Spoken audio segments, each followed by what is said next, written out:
मी परिवीक्षक police उपअधीक्षक संतोष खाडे।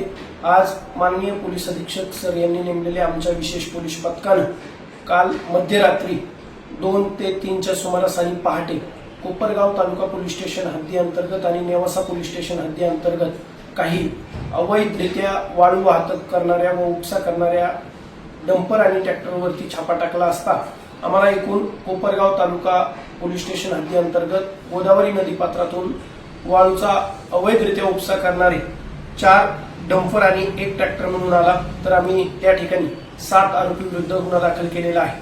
तसेच दुसरीकडे नेवासा पोलीस स्टेशन हद्दी अंतर्गत 1 डंपर वाळूची अवैधरित्या वाहतूक करताना आम्हाला आढळून आला।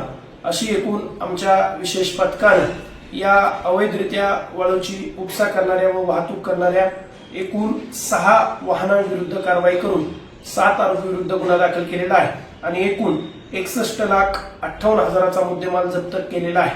तसेच सदरची कारवाई ही जिल्ह्याचे पोलीस अधीक्षक माननीय श्री सोमनाथजी घारगे सर यांच्या मार्गदर्शनाखाली तसेच निर्देशांनी चालू आहे। अशीच कारवाई यापुढेही अहिल्यानगर जिल्ह्यामध्ये अवैध धंद्यावरती चालू राहील। धन्यवाद।